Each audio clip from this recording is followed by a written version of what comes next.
ගිය මාසේ අන්තිම සූම් මෙහෙය වෙන්න ඕන මං වචනේ බෙදාගත්තු අවස්ථාව මගේ මතක හැටියට කී දෙනෙකුට මතක තියෙනවද දන්නේ මම අන්තිමට කතා කරපු මාතෘකාව මොකද්ද කාරණය මොකද්ද කියලා මං අහන්නේ ඔබගෙන් මං දන්නවා ඔබට හොඳට මතකයක් තියෙනවා කියලා නමුත් කාවත් අපහසුතාවටපත් නොකර මම පොඩ්ඩක් ඔබට මතක් කරන්න සූදානම් මම ගිය සතිය ගිය පාර මොනවාද කතා කරුවේ කියලා. මම කතා කරුවේ යේසුස් වහන්සේගේ ගෝලයන් ගැන. ගෝලයෝ මුල් ගෝලයන් කැඳවීම ගෝලයෝ කියන්නේ කවුද? ගෝලයන් වර්ග දෙකක් ඉන්නවා. 12 දෙනෙක් ඉන්නවා. 12 දෙනාට අමතරව තවත් ගෝලයෝ ගොඩාක් ඉන්නවා. ගණන් කරන්න බැරි තරම්. ඔබ බයිබලයේ දකිනවා 70 දෙනෙක්ව දෙන්න පිටත් කරපු අවස්ථාවකුත් තියෙනවා. ඒගොල්ලන්ටත් සිංහල බයිබලයේ තියෙන ගෝලයෝ කියලා. ඉංග්‍රීසි බයිබලෙත් මම හිතන්නේ එකම වචනේ තමයි පාවිච්චි කරන්නේ. නමුත් ග්‍රීක බයිබලයේ ওই දෙගොල්ලන්ව වචන දෙකකින් සඳහන් කරන්නේ. ගෝලයෝ අනුගාමිකයෝ. ඒගොල්ලන්ට මතටෙස් කියලා ග්‍රීක වචනයක් පාවිච්චි කරනවා. ඒගොල්ලෝ යේසුස් වහන්සේත් එක්ක නිතරම හිටපු අය නෙවෙයි. උන්වහන්සේ අර පිටත් කරපු 70 දෙනා ඇතුළු ඒ කණ්ඩායම මතටෙස්. එතකොට අපොස්තලෝ කියලා කණ්ඩායමක් හිටියා 12 දෙනා. ප්‍රේරිතයන් හැටියට නම් කරපු අවස්ථාව. මාක් සුභාරංචියේ ඒක සඳහන් කරනවා. ලූක් සුභාරංචියේ සඳහන් කරනවා ප්‍රේරිතයෝ කියලා යේසුස් වහන්සේ 12 දෙනෙක්ව තෝරගෙන නම් කෙරුවා. මේගොල්ලන්ට දුන්නු ඉගැන්වූ කාරණාවල් තුනක් තියෙනවා. ඒගොල්ලන්ගේ තෝරා ගැනීමට හේතු වූ කාරණාවල් තුනක් තියෙනවා. ඒ කාරණා තුන ඉතාමත්ම වැදගත්. ඒක අපිටත් වැදගත් ඒගොල්ලන්ට වගේම. පළවෙනි කාරණය තමයි ඒක මාක් සුභාරංචියේ 3 වෙනි පරිච්ඡේදයේ 13 වෙනි පදයේ සිට 15 වෙනි පදයේ දක්වා සඳහන් කරනවා.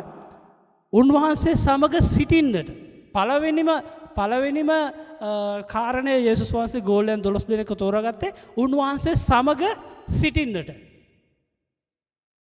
උන්වහන්සේත් එක්ක නිසි තියෙන්න ඕන අන්‍යෝන්‍ය සම්බන්ධතාවය තබා ගැනීම. ඒක තමයි පළවෙනිම කාරණය.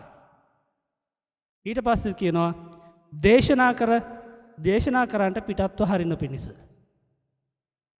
මොනවද දේශනා කරන්න කිව්වේ? ස්වාමීන් වහන්සේගේ රාජ්‍යය ගැන. තුන්වෙනි එක තමයි යකුන් දුරු කරන්න, රෝගීන් සුව කරන්න, බලය දරන පිණිස. බලය දරන පිණිස. ඒක හරි ලස්සනට තියෙනවා බලය දරන පිණිස කියලා. යේසුස් වහන්සේට තමයි සියලු බලය තියෙන්නේ. දෙවියන් වහන්සේ තමයි සියලු බලය තියෙන්නේ. ඒ බලය අපිට දරන්න විතරයි තියෙන්නේ. අපි බලවත් නැත්තම් අපි වැඩකාරයෝ එහෙම නෙවෙයි. අවශ්‍ය අවස්ථාවේදී ස්වාමීන් වහන්සේ ඒ බලය දරන්න පුළුවන් අවස්ථාව තියෙනවා. පාවිච්චි කරන්න පුළුවන්කම තියෙනවා. ඒ කාර්ය උදෙසා. ඒ අරෙන්න අපි කවුරක්වත් බලවත් එහෙම නමක් දාගන්න පුළුවන්කමක් නැහැ. අපි දේවදාසයෝ ගැන කතා කරන ගොඩක් වෙලාට නම් කියලා කියන අම්මා එයා තමයි මාර බලවත්. එයා මෙහෙම කතා කරනකොට යක්කු වැටෙනවා. එයා හරි බලවත්. එයාට මාර බලයක් කාගේවත් එයාගේ බලයක් නෙවෙයි. දෙවියන් වහන්සේගේ බලය. ඒ ඔක්කොමත් හරි මතක තියාගත යුතු කාරණයක් තමයි මතෙව්ස් සුභාරංචියේ 7 වෙනි පරිච්ඡේදයේ 21 වෙනි පදය. එතන යේසුස් වහන්සේ කියනවා අන්තිම දවසේදී බොහෝ දෙනෙක් ඇවිල්ලා යේසුස් වහන්සේ ළඟට ඇවිල්ලා කියනවලු ස්වාමිනේ මම ඔබ වහන්සේගේ නාමයෙන් යක්කු දුරු කෙරුවා, රෝගීන් සුව කෙරුවා, අර දේවල් මේ දේවල් ඔක්කොම කෙරුවා කියලා කියපුවම යේසුස් වහන්සේ කියන උත්තරේ තමයි මම නුඹව කිසි කලෙකත් හඳුනන්නේ නැහැ. මම නුඹව කිසි කලෙකත් හඳුනන්නේ නැහැ. ඇයි එහෙම කියන්න හේතුව? කොතනද වැරදුනේ? පළවෙනි කොන්දේසිය නැත්නම් යේසුස් වහන්සේ ගෝලයන් හැටියට තෝරාගත්තා වූ අයගේ අතරින් යේසුස් වහන්සේ දුන්නා වූ පළවෙනි කාරණය අමතක කෙරුවොත් අන්තිමට යේසුස් වහන්සේ දෙන උත්තරේ ඕක තමයි. උන්වහන්සේ සමග සිටින්න. යේසුස් වහන්සේත් එක්ක අන්‍යෝන්‍ය සම්බන්ධතාවය නැතුව ඕන තරම් දේවල් කරන්න පුළුවන්. නමුත් අන්‍යෝන්‍ය සම්බන්ධතාවය නැතුව කරන එක්කෙනාට අන්තිමේදී සිද්ධ වෙන්නේ යේසුස් වහන්සේගේ ප්‍රතිචාරය ඒකයි. ඒ නිසා ප්‍රවේශම් වෙන්න බලවත් දේවල් කරන්න ස්වාමීන් වහන්සේ කැඳවලා තිබෙනවා නම් ඔබව ඒ දේ කරන්න. එවැනි අය ඊ타ත්ම පරිස්සම් වෙන්න ඕන ස්වාමීන් වහන්සේත් එක්ක තිබෙන සම්බන්ධතාවය කොයි අවස්ථාවකවත් බිඳී නොයන පිණිස. බලවත් දේවල් කරන්න කිසිම උවමනාවක් නැහැ. රෝගීන් සුව කරන්න ඕනෙත් නැහැ, යක්කු දුරු කරන්න ඕනෙත් නැහැ. ඔබ ස්වාමීන් වහන්සේත් එක්ක නිසි සම්බන්ධතාවය තියාගෙන අන්තිම දක්වා ස්වාමීන් වහන්සේගේ මාර්ගයේ කීකරුව ගමන් කෙරුවොත් යේසුස් වහන්සේ ඔබව කියයි මාගේ පුත්‍රයා මාව ඔබ සතුටු කරා. මම රෝගීව සිටියා උඹ මාව බලන්න ආවා. මම හිරේ හිටියා උඹ මාව බලන්න ආවා. මම නිර්වස්ත්‍රව සිටියා නුඹ මට අඳින්න දුන්නා. මම කැම නැතුව සිටියා නුඹ මට කන්න දුන්නා. එන්න මගේ ප්‍රීතියට, මගේ රාජ්‍යයට එන්න කියලා කැඳවයි. මෙන්න මේවට ආසා වෙන්න. මේ හැම දෙයකට මෙවැනි දේවල් වලට ආශා වෙන්න ඌමනාවට වඩා බලය ගැන නැත්නම් එවැනි ක්‍රියාවල් ගැන ඕනවට වඩා ඔබගේ මනස, ඔබගේ ආත්මය යොමු කරන්න එපා. වැඩි වශයෙන් ඔබගේ හදවත ආත්මය යොමු යුත්තේ ස්වාමීන් වහන්සේත් එක්ක තිබෙන්න ඕන නිසි අන්‍යෝන්‍ය සම්බන්ධතාවය ශක්තිමත් කර ගැනීම උදෙසයි. දැන් ඔබට මතක තියෙනවද දන්නේ නැහැ මම මේ දේවල් පවසපු දවස. ගිය මාසේ මම ඔබට මේ දේවල් කිව්වා. රයිට්. අපි අද බලන්න යනවා ඒ කොටසේ ඉතුරු කොටස මතෙව්ස් සුභාරංචියේ 10 වෙනි පරිච්ඡේදයට අපි පෙරලා ගමු. මතෙව්ස් සුභාරංචියේ 10 වෙනි පරිච්ඡේදය. මතෙව්ස් සුභාරංචියේ 10 වෙනි පරිච්ඡේදයේ 12 ඉඳලා 15 වෙනකන් ශිහාන් කියවන්න. ඊට ආචාර කරන්න. ගේ වෙස්සියන් සුදුසු නම් නුඹලාගේ සමාදානය ඒ පිටට පැමිණේවා. නමුත් නුසුදුසු නම් නුඹලාගේ සමාදානය නැවත නුඹලා කරා පැමිණේවා. කවරක් නමුත් නුඹලා පිළිගන්නේවත් නුඹලාගේ වචනය අසන්නේවත් නැත්නම් ඒ ගෙදරින් හෝ නුවරින් හෝ පිටත්ව යන කල නුඹලාගේ පාදවල දූලි ගසා දමන්න. සැබෑවක් නුඹලාට කියමි. විනිශ්චය දවසේදී ඒ නුවරට වඩා සොදොම සහ ගොමෝරා රටට ඉවසීම පහසු වන්නේය. මෙන්න යේසුස් වහන්සේ ගෝලයන්ට දීපු වගකීමක් තමයි යන්න ගිහිල්ලා දෙවියන් වහන්සේගේ රාජ්‍ය ප්‍රකාශ කරන්න.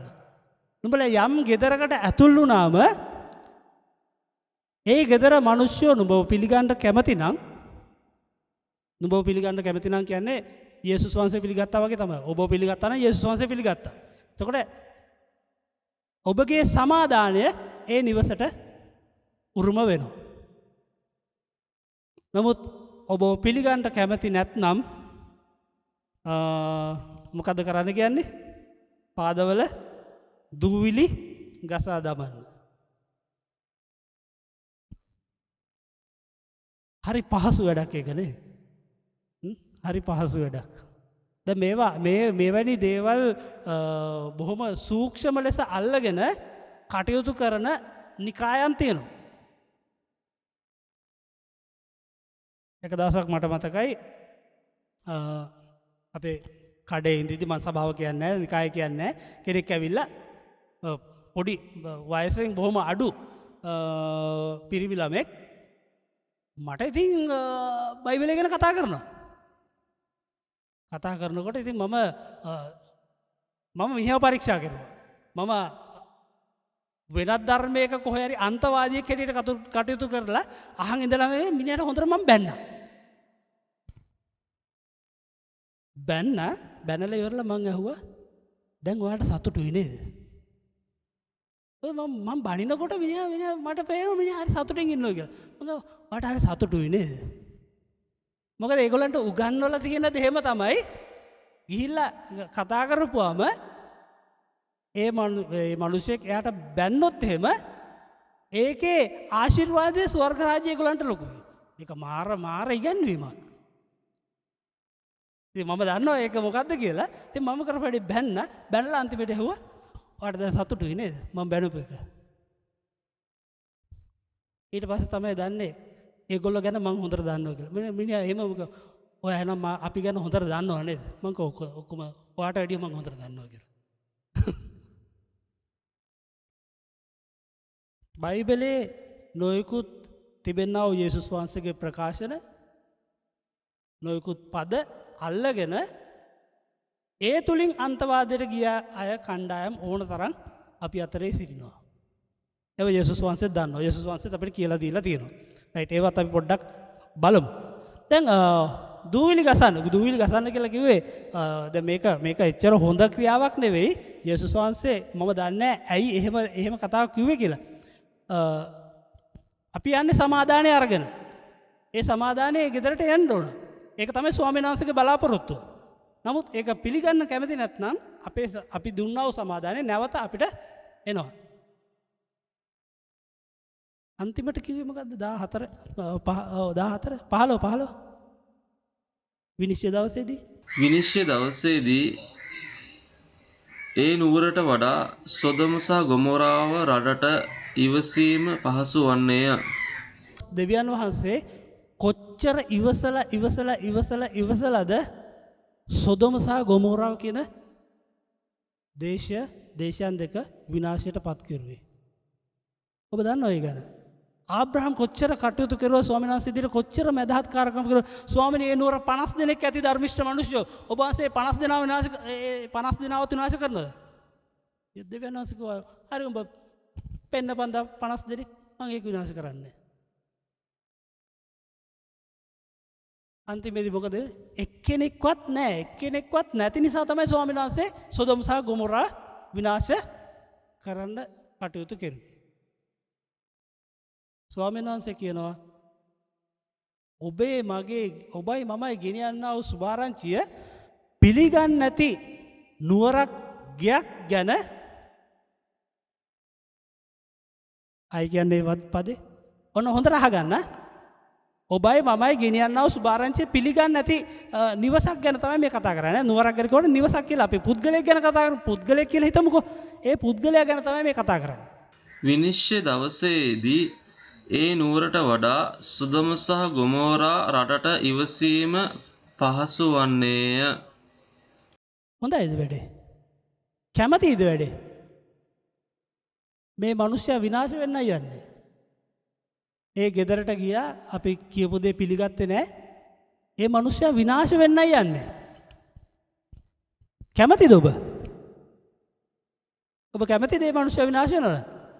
විනාශ වෙනවට කැමති නැත්නම් මේ යේසුස් වහන්සේගේ ප්‍රකාශන හොඳට තේරුම් ගන්න. ඔබ කැමති නැත්නම් මේ මිනිස්සයා විනාශ වෙනවට දූවිලි ගසන්න එපා. කවදාහක්වත් කියන්න එපා මම මගේ කොටස කෙරුවා පිළිගන්නවා නම් පිළිගනි නැත්නම් නිකන් හිටපන් විනාශයට යනවා කියන්න එපා. පිළිගත්තේ නැත්නම් අනේ කියන්න ස්වාමිනී මම පිළිගත්තේ නැහැ. ඔබ වහන්සේ කොහොම හරි මේ මිනිස්සයා ගොඩ දාගන්න. මම නැතත් කමන්නේ නැහැ ස්වාමීනි තව කෙනෙක් හරි ගෙනල්ලා මේ මිනිස්සයව ඔබ වහන්සේගේ රාජ්‍යයට ගන්න. විනාශ වෙන්න දෙන්න එපා ස්වාමීනි. විනාශ වෙන්න දෙන්න එපා. ගෙදරින් එනකොට මං කිව්වා මගේ කියපු දේ පිළිගත්තේ නැහැ කියලා එහෙම හැඟීමෙන් එන්න එපා. එනකොට එන්න ඕනේ හරි දුකෙන්. අනේ ස්වාමීනි මම කිව්වා මං කියපු එක පිළිගත්තේ නැහැ. මේ මිනිස්සයා විනාශ වෙනවා. ඒ දේ වෙන්න තියන්න එපා. මෙන්න මේ වගේ හැඟීමකින් ඒ ගෙදරින් එන්න වෙනවා. එන්න තියෙනවා නම් අන්න ඒක තමයි නියම ගෝලකම. මොකද ක්‍රිස්තුස් වහන්සේගේ සිත ඒක තමයි. ස්වාමීන් වහන්සේගේ හදවත ඒක තමයි. කිසිම කෙනෙක් විනාශ නොවන පිණිස. ඒ ක්‍රිස්තුස් වහන්සේගේ තිබුණා වූ හදවතම අපි තුලත් තිබිය යුතුයි.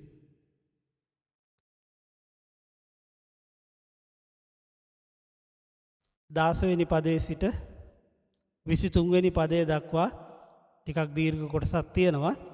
ඒකේ මම මුල් කොටස ඉස්සෙල්ලාම කියන්නම්. 16 වෙනි පදේ බලන්න. වෘකයන් මැදට බැටළුවන් මෙන් මම නුඹලා යවමි. එහෙත් සර්පයන් මෙන් නුවණ ඇතිව පරවයන් මෙන් අහිංසකව සිටපල්ලා. වෘකයන් මැදට බැටළුවන් මෙන් නුඹලා යවනවා. වෘකයෝ මැද්දට බැටළු කී දෙනෙක් දෙවන්නේ? ස්වාමීන් වහන්සේ සාමාන්‍යයෙන් කී දෙනෙක් කීය දෙවන්නේ? දෙන්න යවන්නේ. වෘකයන් කියපුවම සංඛ්‍යාවක් නැහැ. මෙන්න බලන්න මෙතන දාලා කියලා යේසුස් වහන්සේ කියන විදිය. වෘකයන් මැදට බැටළුවන් යවන්නක් මෙන් මම නුඹලා බැටළුවන් කියපුවම ඔබ දැනගන්න ඕන අනිවාර්යයෙන්ම දෙන්නෙක් එතන ඉන්නවා කියන එක. දැන් ඊට වැඩි යන්න පුළුවන්. නමුත් ස්වාමීන් වහන්සේ තනියම කවක්වත් සුභාරංචියට යවන්නේ දෙන්නෙක් දෙන්න තමයි ඊට වැඩි ගැට ප්‍රශ්නයක් නැහැ. බැටළුවන් වෘකයන් මැදට බැටළුවන් යවන්නක් මෙන් මම නුඹලාව යවනවා. සර්පයන් මෙන්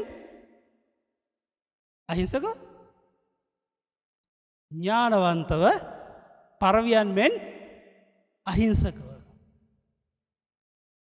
මාර කතා නෙමෙයි යේසුස් වහන්සේ කියන්නේ. කවුද වෘකයෝ? කවුද බැටළුවෝ? වෘකයෝ කියන්නේ ස්වාමීන් වහන්සේව නොදන්න මිනිස්සු. දෙවියන් වහන්සේව නොදන්න මිනිස්සු. ඒගොල්ලෝ වෘකයෝ වගේ. ස්වාමීන් වහන්සේගේ මෙහෙකරුවව ස්වාමීන් වහන්සේ යවනවලු බැටළුවන් වගේ ඒ මැද්දට. ඒ බැටළුව කටයුතු කරන්න ඕනේ සර්පයන් මෙන් ඥානවන්තව. පරවියන් මෙන් අහිංසකව. මොකද්ද මේ සර්පයාගේ තියෙන ඥානවන්තකම මොකද්ද?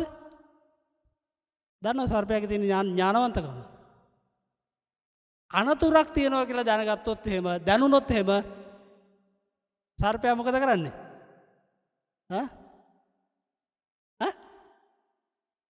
එතන ඉන්නේ. අනතුරක් කියලා දැනුනොත් එහෙම එතන ඉන්නේ. එහෙම ටක් ගාලා කොහෙන් හරි රිංගලා කොහොම හරි තමන්ගේ ජීවිතය ආරක්ෂා කරගන්නවා. දැන් බැටළුවන්ට ওই ඥානවන්තකම කොහෙන් දෙන්නේ? බැටළුවන්ට ওই ඥානවන්තකම බැටළුව ඇත්තටම ඥානවන්තද? නෑ. බැටළුව කියන්නේ ඥානවන්ත සතෙක් නෙවෙයි. බැටළුවගේ ස්වභාවයේ තියෙන සර්පයා වගේ ඥානවන්ත වෙන්න ඕන, පරවියා වගේ අහිංසක වෙන්නත් ඕන. ලස්සන උදාහරණයක් ස්වාමීන් වහන්සේ ගත්තේ. අනතුරක් තියෙනවා කියලා දැනගත්තොත් එහෙම ටක් ගාලා එතනින් මාරු වෙන්න කියන එක තමයි යේසුස් වහන්සේ කියන්නේ මේ සර්පයන් මෙන් ඥානවන්තෝ කියලා.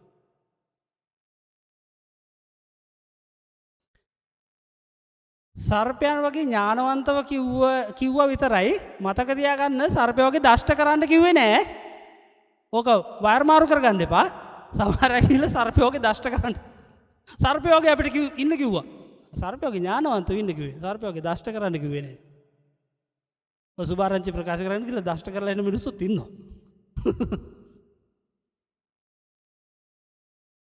දෂ්ට කරන්න යන්න එපා. මොකද දන්නවද? ඔබ කී දෙනෙක් දන්නවද දන්නේ නැහැ. සර්පයෝ දෂ්ට කරුවා සර්පයා විසයි. සර්පයෝ මිනිහෙකුට දෂ්ට කරුවොත් විසයි. මිනිහ මැරෙන්නත් පුළුවන්. ඒ වගේම තමයි සර්පයා දෂ්ට කරුවොත් සර්පයාටත් විසයි.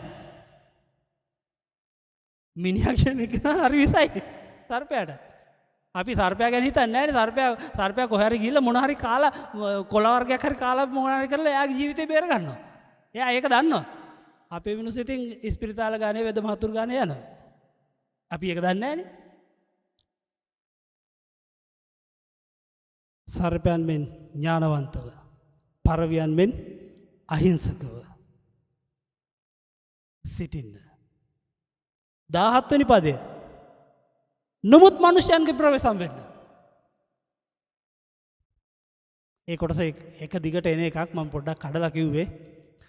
කොහොමද ස්වාමීන් වහන්සේගේ කතාව? යවන්නේ වෘකයන් මැදටලු. බැටළුවන් වගේලු. සර්පයන් වගේ ඥානවන්තව ඉන්නලු. පරවියන් මෙන් අහිංසක වෙන්නලු. මිනිස්සුන්ගෙන් ප්‍රවේශම් වෙන්නලු.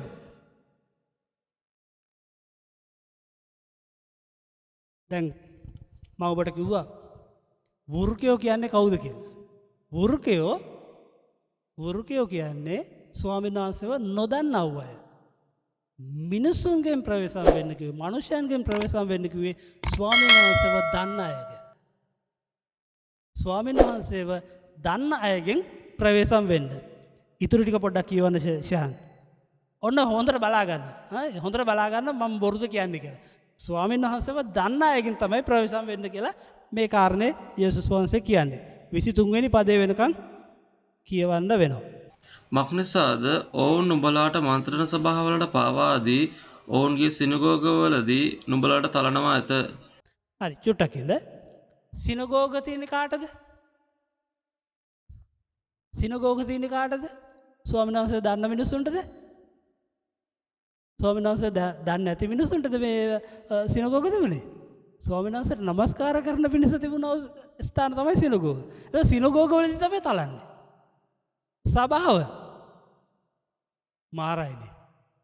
සභාව බන්ධනාගාරයක් කරගෙන. වදකාගාරයක් කරගෙන. සභාවේදී තලන්නේ. ආයෙ කියවන්නේ ටික හොඳට බලන්න. මේවා කියවනකොට හොඳට මේ කල්පනාවෙන් කියවන්න ඕනේ. එතකොට ඔබට හොඳට තේරෙනවා. කියන්න. නුමුත් මිනිසයන්ගෙන් ප්‍රවේශම් වන්න. මක්නිසාද ඔවුන් නුඹලා මන්ත්‍රණ සභාවලට පාවාදී ඔවුන්ගේ සිනගෝගවලදී නුඹලාට තලනවා ඇත. තව කියන්න. ඔවුන්ට අන්‍ය ජාතීන්ටද සාක්ෂියක් පිණිස නුඹලා මා නිසා ආණ්ඩුකාරයන්ද රජුන්ද ඉදිරියට ගෙනියනු ලබනවා ඇත. මේවා මේක මේ පවුල්තුමාට සිදු වුණා. පවුල්තුමාගේ ජීවිත කතාවේ අපි දන්නවා ක්‍රියාපොතේ කියවනකොට මේ පවුල්තුමාව මේ තත්ත්වයට පත් වුණා. සිනගෝගවලදී තැළුවා.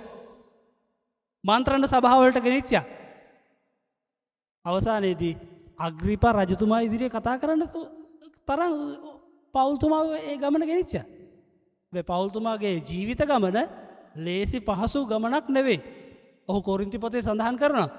ඔහු වින්දා වූ පීඩාව කීප වතාවක්ම කසපහාර වලින් තැළුවා.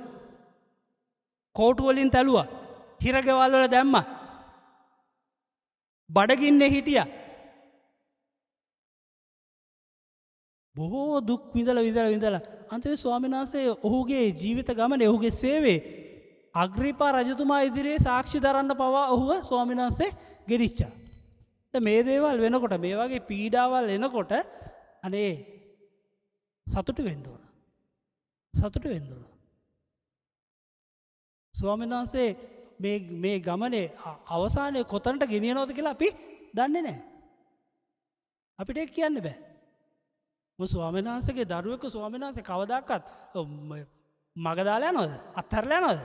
ස්වාමීන් වහන්සේගේ හරි ලස්සන සැලැස්මක් තියෙනවා. ඒ සැලැස්මට ඔබ ඉඩ දීලා ස්වාමීන් වහන්සේත් එක්ක මේ ගමන ගියොත් ඔබට ස්වාමීන් වහන්සේ හරි ලස්සන ජීවිත ගමනක් දෙන්න ස්වාමීන් වහන්සේ සූදානම්ව සිටිනවා. අපි ඉදිරි ටිකත් කියමු.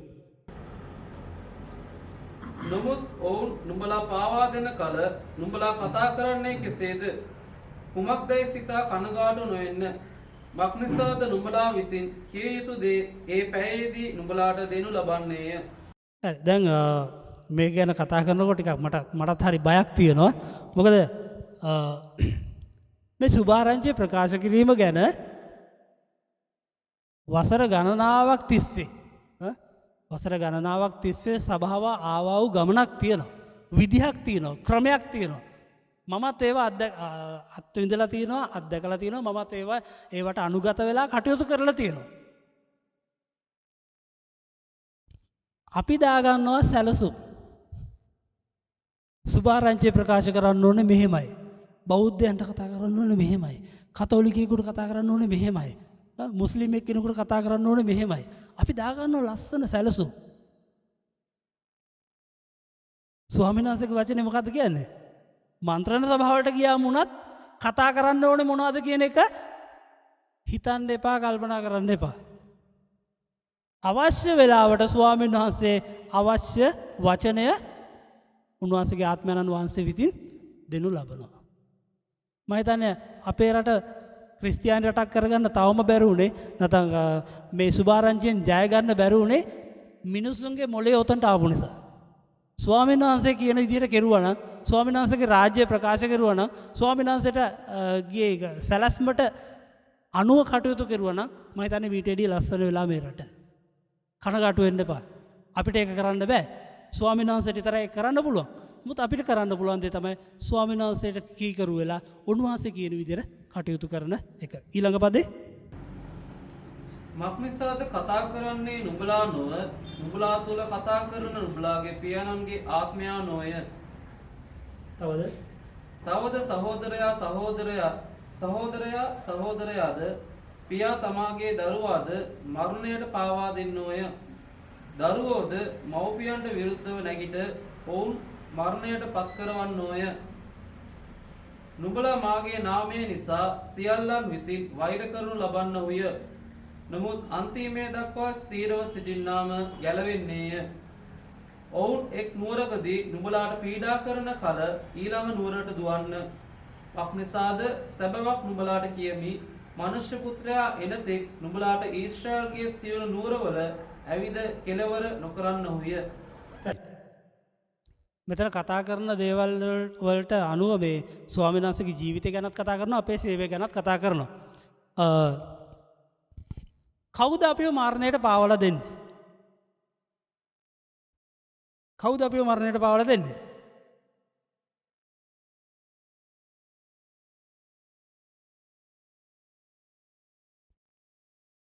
වෙන වෙන නිකායකින් අපේ අසල්වැසියෝ අහගෙන හිටියේ නෑ වගේනේ. 21 වෙනි පදේ ආයෙ පොඩ්ඩක් කියන්න. ඔන්න බලන්න කවුද පාවලා දෙන්නේ කියලා.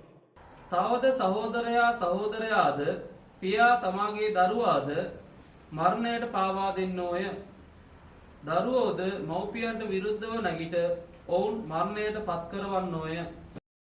හරි. කවුද දැන් මට කියන්න කවුද ස්වාමීන් වහන්සේගේ මෙහෙකරුවන්ව මරණයට පාවලා දෙන්නේ?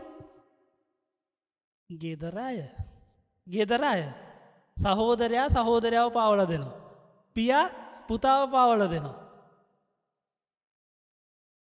තාම එහෙම යුගයක් මෙහෙ නෑනේ. ඔබ දැක්කද දන්නේ මීට අවුරුදු 2කට වැඩි.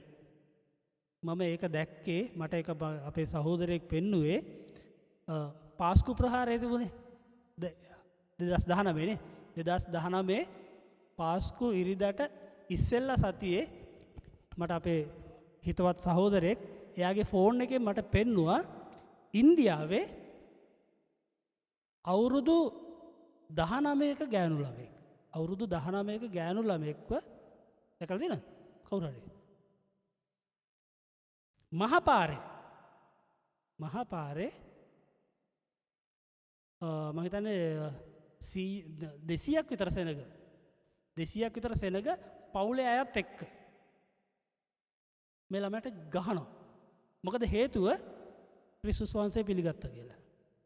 ගහනවා. කොච්චර ගහනවද කියනවා වැටෙනකම්ම ගහනවා. මේක වීඩියෝ එකේ තියෙනවා.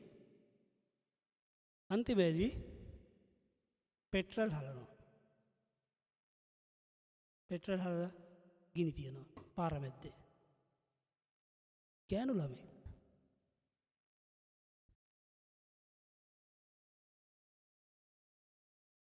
මුලින්ම පෙට්‍රල් ටිකයි දාන්නේ. ගිනි තියපුවම තමයි වැටිලා දඟලනවා කෑ ගහනවා. ඔක්කොම කෑ ගහනවා. සන්තෝෂෙට කෑ ගහනවා. අර ළමයා වේදනාවට කෑ ගහනවා. ඊට පස්සේ තව එක්කෙනෙක් ඇවිල්ලා පෙට්‍රල් බෝතලයක් හලාගෙන යන එකපාරම මේ වගේ දේවල් දැන් බය වෙයිද?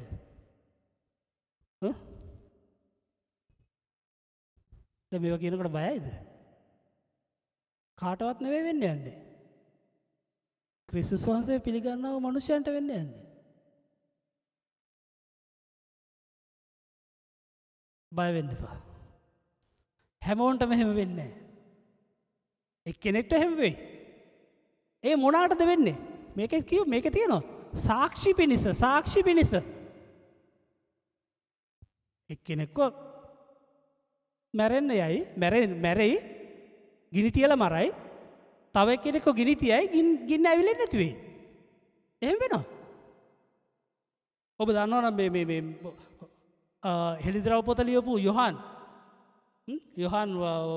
තමයි යේසුස් වහන්සේගේ ගෝලයන් අතරින් වයස්ගතම කියන්නේ ජීවිත වැඩිම කාලයක් ජීවත් වෙච්ච ගෝලයා. සාමාන්‍ය මරණයකින් මරණයට පත් වුණේ. නමුත් ඔහු මරන්න කී පාරක් උත්සාහ කෙරුවද කියන එක ඉතිහාසයේ සඳහන් වෙනවා.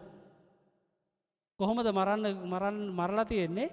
උතුරන තෙල් ටැංකියකටත් ඔහුව දැම්මලු. උතුරන තෙල් ටැංකියකට දැම්මයි කියන්නේ කොහොමද? බදින්න දාලා තියෙන්නේ. උතුරන තෙල් ටැංකියෙන් දාපුවාම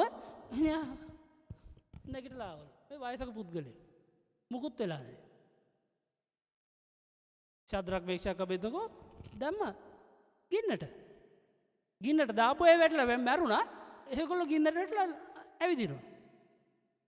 ඇවිල්ලා ලං වෙලා බලපුවා රජතුමා ඇවිල්ලා බල ගිනි ගඳවත් වැදිලා නැහැ කියලා කියනවා. එහෙම වෙනවා බය වෙන්න එපා ඔබට. මැරෙන්න උනොත් සතුටින් මැරෙමු.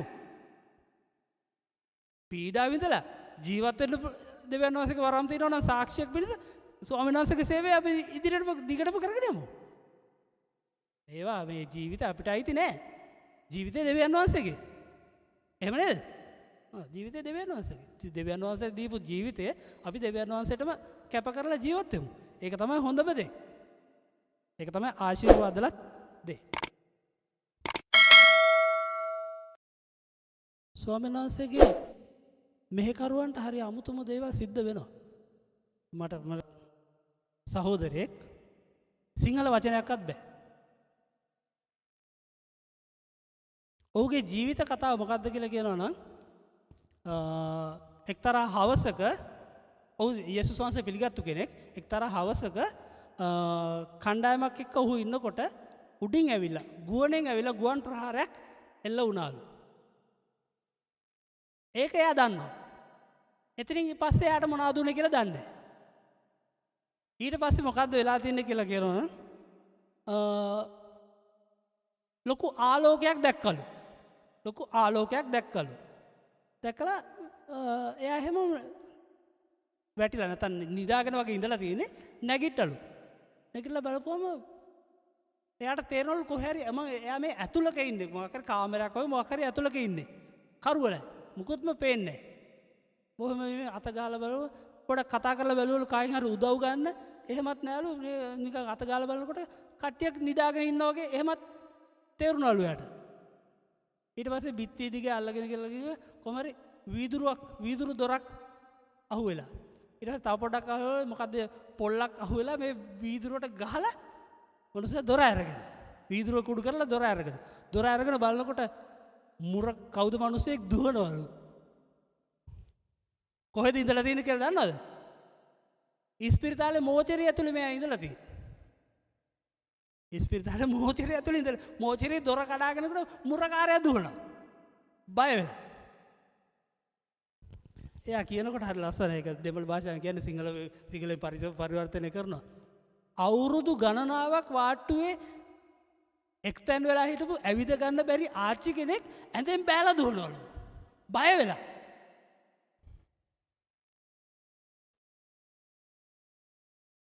මේවා තමයි සාක්ෂි. ස්වාමීන් වහන්සේ ජීවමාන බවත් ස්වාමීන් වහන්සේගේ රාජ්‍ය ප්‍රකාශ කරන බලවත් සාක්ෂි. මම ඔහුත් එක්ක ගාල්ලේ ගියා මේ ට්‍රිප් එකක. මගේ කරට අත දාගෙන ඔහු මාත් එක්ක ෆොටෝ එකක් ගත්තා. මගේ ළඟ තියෙන ෆොටෝ එක මම වෙලාවක ගෙනල්ලා පෙන්නන්න. හොල්මනක් නෙවෙයි මලවුන්ගේ නැගිට්ට පුද්ගලයෙක්. මැරිලා නැගිට්ට පුද්ගලයෙක්. මෝචරයට දාන්නේ මැරිච්ච නිසා නේ. නැත්නම් වාට්ටුවේ තියාගන්න තිබුණානේ. ස්වාමීන් වහන්සේ විසින් නැගිටුවා. මම විශ්වාස කරනවා අද ඔහු හොඳ සේවයක් මේ පළාතේ කරනවා ඇති කියලා. ශිෂ්‍යානිකයි අහලා තියෙනවද? ජගදීසන් කියලා අහලා තියෙනවද? ඔන්න සාක්ෂිය. මම බොරු නෙවෙයි කිව්වා. එයා දන්නවා. දැකලා තියෙනවද? දැකලා තියෙනවා. ඔන්න සාක්ෂියක් බොරු නෙවෙයි සාක්ෂිකාරයෙක් ඉන්නවා. මේ වගේ දේවල් ක්‍රිස්තියානි ජීවිතේ බලාපොරොත්තු වෙන ස්වාමීන් වහන්සේගේ බලවත් දේවල්. අනේ බඩු මිල අහස නැගට අහස උඩට ගිහිල්ලා ගෑස් නෑ සිමෙන්ති නෑ අඬ ඉන්න එපා. අපේ ස්වාමීන් වහන්සේ අපිව පෝෂණය කරනවා. අපේ ස්වාමීන් වහන්සේ අපේ රැකවල් කරනවා. සාගතය හමුවේ එලිෂාව පෝෂණය කරන්න කොහෙටද ස්වාමීන් වහන්සේ යන්න කිව්වේ?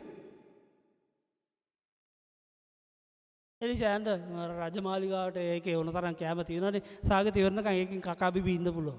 කිව්වද? කිසිම බලාපොරොත්තුවක් නැති වැන්ද විස්ත්‍රියක් ළඟට යව්වේ.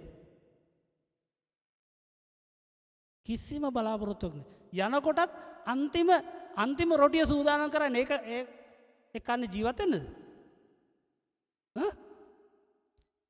ඒක කන්නේ ඒ මිනිස්සයා එයාගේ පුතයි ඒක හදාගෙන කන්නේ ජීවත් වෙන්නද?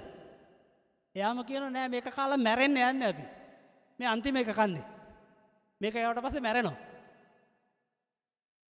ස්වාමීන් වහන්සේගේ මේ කරු කියනවා හරි ඔයා කියපු විදිහට කරන්න. ඉස්සෙල්ලා මට පොඩි රොටියක් හදාගෙන එන්න. මොකද ස්වාමීන් වහන්සේ මේ පොළොවට වැස්ස එවන තුරු නුඹේ පිටි හැලිය ඉවර වෙන්නෙත් නෑ. පිටි මුට්ටිය ඉවර වෙන්නෙත් නෑ. කුලාවේ තෙල් ඉවර වෙන්නෙත් නෑ. ඒක එහෙම වුණාද? ඔව්. හොඳ වෙලාවට එහෙම වෙලා තියෙනවා. බය වෙන්න එපා. ඔබ ස්වාමීන් වහන්සේත් එක්ක ඔබ ගමනක් යනවා නම් ඔබ ස්වාමීන් වහන්සේට කීකරු වෙලා ඔබ ස්වාමීන් වහන්සේගේ දරුවෙක් හැටියට කටයුතු කරනවා නම් ඔබ ගැන සියලුම දේවල් ස්වාමීන් වහන්සේ බලාගනී. ඔබට තියෙන ස්වාමීන් වහන්සේ කියන විදියට උන්වහන්සේට කීකරු වෙලා ජීවත් වෙන්න විතරයි. ඊට වැඩි කිසි දෙයක් හිතන්න යන්නත් එපා. ඊට වැඩි කිසිම දෙයක් කරන්නත් යන්න එපා. කාලේ ඉස්සරහද තව ඉස්සරහට මීට වැඩිය අමාරු වෙයි. මිනිස්සුන්ට අමාරු වෙයි. ඔබ සතුටින් ඉන්න. ඒක තමයි මට කියන්නේ. ඔබත් ඒ මිනිස්සුත් එක්ක මූණ එල්ල ගත්තොත් එහම අනේ කොහොමද අපි ජීවත් වෙන්නේ? පඩිය මෙච්චරයි වියදම මෙච්චරයි කිය ඔබත් නහයෙන් අඬන්න ගියොත් එහම ස්වාමීන් වහන්සේට කරන්න දෙයක් නැති වෙනවා. ඔබේ සාක්ෂියක් නැති වෙනවා.